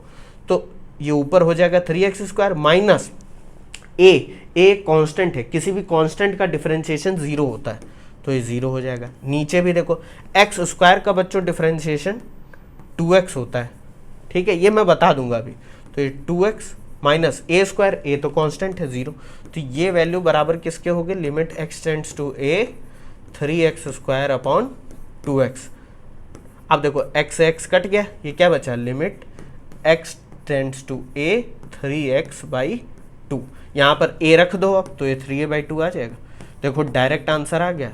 वहाँ आपको क्या करना पड़ रहा था, पूरा सॉल्व करना पड़ रहा था, यहाँ आपने ऊपर नीचे डिफरेंशिएट करा और वैल्यू रख दिया x इक्वल टू a, देखो लिमिट आ गई वैल्यू। हाँ समझ, यही एल हॉस्पिटल रूल है आपका बच्चों, ये कोई बहुत कठिन चीज़ नहीं है, बस डिफरेंशिएशन आना चाहिए, मैं बता दूंगा अभी, देख लो इसको, फिर आगे बढ़ते हैं। हाँ ये बच्चों कुछ नियम हैं, इनको आप दिमाग में रखना, सारे नहीं, मैं जिन पे स्टार मार रहा हूँ वो बस आप ध्यान में रखना, क्योंकि इनकी लिमिट निकालने लगोगे तो बड़ा कठिन हो जाता है। सम यूजफुल रिजल्ट क्या, कि limit x tends to 0 sine x upon x, इसकी वैल्यू 1 होती है, इसकी लिमिट 1 आती है, ये ध्यान रखना। Limit x tends to 0 tan x upon x, इसकी लिमिट 1 आती है। लिमिट x टेंड्स टू 0, ये बहुत इंपॉर्टेंट है, ठीक है, 1 + x ब्रैकेट में और पावर में 1/x, इसकी वैल्यू e आती है। e याद है होगा आपको, देख लेना जाके लॉग वाले लेक्चर में। ई एक एक्सपोनेंट है, ई एक वैल्यू है, लेनार्ड आइलर ने इसकी वैल्यू डिफाइन करी थी जो कि 2 और 3 के बीच में लाई करती है। ये सब मैंने बता रखा है, देख लेना जाके लेक्चर हो, डिस्क्रिप्शन में सब कुछ दिया है, जाके देखो डिस्क्रिप्शन में वो लेक्चर कौन सा है, ठीक है। फोर्थ क्या है, x टेंड्स टू 0 है, 1 प्लस एक्स पावर में 1/x, या x टेंड टू इन्फानाइट हो 1 प्लस, ये सब उल्टा कर दो, अंदर 1/x कर दो, बाहर x कर दो, तब वैल्यू तब भी e होगी। यहीं पर अगर nx जोड़ दें, limit x tends to 0, 1 plus nx power में 1/x, तो e की पावर n। यहाँ से एक चीज़ और बना सकते हो, limit x tends to infinity bracket में 1 प्लस n/x पावर में x, जैसे यहाँ पर देखो हमने करा, इसकी वैल्यू भी e की पावर n होगी। ये बच्चों ध्यान में रखना, आप अगर बस ये 2 ध्यान में रखते हो बहुत है, ये 3 बात समझ रहे हो कि नहीं। इसको देख लो एक बार, फिर हम एक लास्ट टॉपिक और देख लेते हैं, नेक्स्ट वीडियो में हम लोग डिफरेंशिएशन पढ़ेंगे। आप कहोगे सर देखो कैलकुलस इतनी बड़ी मैथमेटिक्स है बच्चों, और अगर मैं आपको 2-2.5 घंटे में इतना समझा दे रहा हूँ कि आप डिफरेंशिएशन लगाने लग रहे हो, तो समझ लो मैंने बहुत जल्दी बता दिया। वरना मैं बाकी टीचरों की तरह मैं किसी की बुराई नहीं कर रहा हूँ, देखो उनके पास भी टाइम कंस्टेंट है, जैसा भी है, कि जल्दी जल्दी फॉर्मूले बता दिए, हाँ बच्चों इसका डिफरेंशिएशन ये होता है, इसका ये होता है। आप कहानी तो समझो बच्चों, तभी तो मज़ा आएगा। फिजिक्स में क्या है भाई, कहानी तो है। अब देखो continuity of a function at a point. अब आप कहोगे सर ये क्या नया आ गया नाम। देखो कॉन्टिन्यूटी क्या होती है, बहुत सिंपल सा टॉपिक है, आप बस समझ जाना। A function is continuous at x square. मान लो आपको चेक करना है कि कोई फंक्शन कॉन्टिन्यूअस मतलब क्या समझते हो। कॉन्टिन्यूअस मतलब लगातार, बात सही है, मतलब कॉन्टिन्यूअस मतलब एक जैसा चल रहा है, लगातार चलता जा रहा है। तो x इक्वल टू ए पे अगर चेक करना है कि कोई फंक्शन कॉन्टिन्यूअस है कि नहीं, तो उसको चेक करने का बहुत अच्छा तरीका होता है। कॉन्टिन्यूटी होती क्या है मैं वो बता रहा हूँ। A function is continuous at x equal to a if limit x tends to a f x exists is finite and is equal to f ए।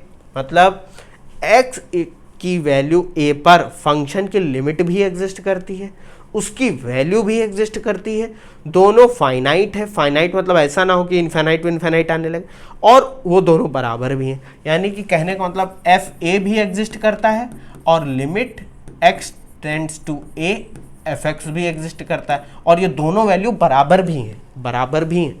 तब हम कह देंगे कि फंक्शन क्या है, कॉन्टिन्यूअस। इसका बच्चों कर्व देख लो एक बार। मैंने एक यहाँ पर फंक्शन ड्रॉ करा है, फंक्शन यानी कर्व, ये कर्व ड्रॉ करा। मान ले y is a function of x, जो कि ड्रॉ करने पर ऐसा आ रहा है। तो देखो x की वैल्यू a पर, x की वैल्यू a पर वैल्यू आ रही है फंक्शन की एफ ए, यानी कि ये वैल्यू एग्जिस्ट करती है। अभी इस केस में वैल्यू ऐसा नहीं कि एग्जिस्ट नहीं कर रही, कर रही है। और x की वैल्यू a से कुछ ज़्यादा पर, यानी a प्लस डेल, यानी राइट हैंड लिमिट उसकी वो भी एग्जिस्ट करती है, a प्लस डेल, और लेफ्ट हैंड लिमिट भी उसकी एग्जिस्ट करती है, a माइनस डेल। और ये तीनों की वैल्यू बराबर है, यानी कि लिमिट की वैल्यू और फंक्शन की वैल्यू a पर दोनों बराबर है। तब हम कह देंगे फंक्शन कॉन्टिन्यूअस है। जैसे limit x tends to a f x is equal to f, या हम कह दें right hand limit is equal to left hand limit is equal to value of the function at point a, then we can say that the function is continuous at x is equal to a। अब आप कहोगे sir इसका मतलब क्या है। इसका मतलब बच्चों बहुत सिंपल सा है। इसका मतलब है ये क्या है कि मान लेते हैं कि एक कर्व ऐसा है, कैसा है, ऐसे, ये मान लेते हैं कोई एक वैल्यू है a। अब देखो बच्चों होगा क्या, ये 4 पार्ट में कर्व डिवाइडेड है, a b c d। अब देखो हुआ क्या बच्चों, हुआ ये कि x इक्वल टू a पर वैल्यू डिफाइन नहीं है, क्योंकि 2 वैल्यू आ रही हैं, b पर भी एक वैल्यू, c पर भी एक। लेफ्ट हैंड लिमिट कुछ इधर आ रही होगी, राइट हैंड लिमिट कुछ यहाँ आ रही होगी।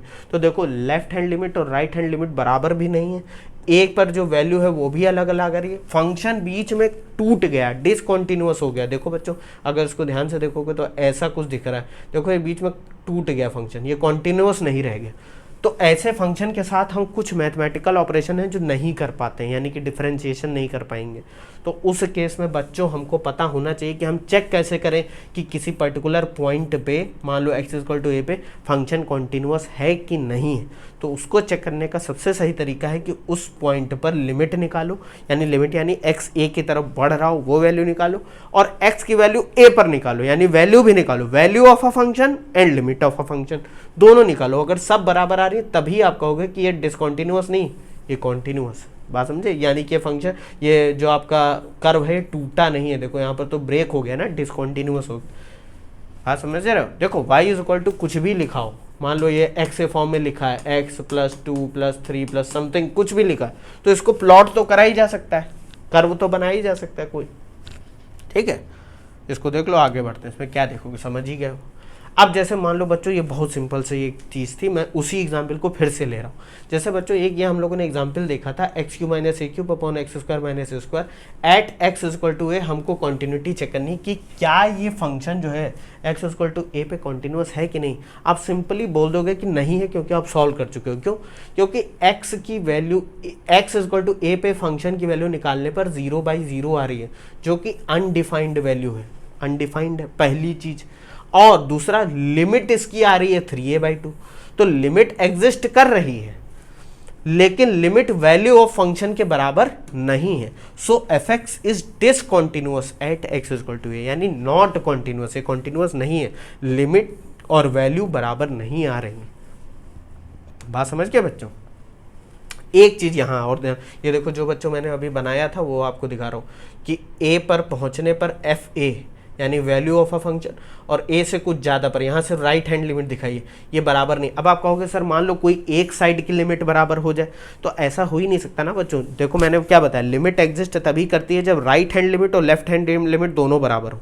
तो अगर एक वैल्यू बराबर हो, मान लो ए प्लस डेल पे एफ ए की वैल्यू बराबर हो जाती, तब भी ये कॉन्टिन्यूस नहीं होता, क्योंकि ए माइनस डेल पे बराबर नहीं होती। बात समझ रहे हो कि नहीं? ये देखो फंक्शन टूट गया, यहाँ पर कॉन्टिन्यूटी ब्रेक हो गई। तो एक चीज़ यहाँ से पता चलती है कि कोई फंक्शन कॉन्टिन्यूअस है, इसका मतलब कि उसकी लिमिट, मान लो कोई फंक्शन है जो x इक्वल टू ए पर कॉन्टिन्यूअस है, तो इसका मतलब उसकी लिमिट तो एग्जिस्ट करेगी ही करेगी। Continuity leads to limit, but limit may or may not lead to continuity. ये बहुत बड़ी बात बच्चों बोल दी है। मतलब कहने का है कि हो सकता है कि लिमिट एग्जिस्ट कर रही हो, लेकिन इसका ये मतलब नहीं है कि उस पॉइंट पर फंक्शन कॉन्टिन्यूअस होगा। जैसे कि इससे पहले वाला एग्जांपल देख लो, x equal to X tends to A पे लिमिट तो एग्जिस्ट कर रही थी, लेकिन वैल्यू ऑफ फंक्शन के बराबर नहीं थी, इसलिए वो कॉन्टिन्यूअस नहीं रह गया। लेकिन एक चीज़ तो तय है कि फंक्शन अगर कॉन्टिन्यूअस है तो लिमिट तो ज़रूर एग्जिस्ट करेगी, बस वाइस वर्सा ट्रू नहीं है। बात समझ गया कि नहीं? ये बच्चों बहुत ज़्यादा हम लोगों ने डिस्कस कर लिया, बहुत इंटरेस्टिंग भी था। एक बार मैं आपसे रिक्वेस्ट करूँगा, या कह लो कि रिक्वेस्ट क्या ही करूँगा यार, तुमको अगर समझना है, तुमको आगे चल के अपने दिमाग को बढ़ाना है ताकि जीवन में कुछ अच्छा कर पाओ, तो समझो चीज़ों को, थोड़ा टाइम दो। कोई नाव, कोई ट्रेन, कोई प्लेन नहीं छूटा जा रहा तुम्हारा, ठीक है। नेक्स्ट वीडियो में बच्चों हम लोग पढ़ेंगे डिफरेंशिएशन। समझ रहे हो, जितनी कहानी ये पढ़ी है सिर्फ उसी को पढ़ने के लिए करी। Thank you.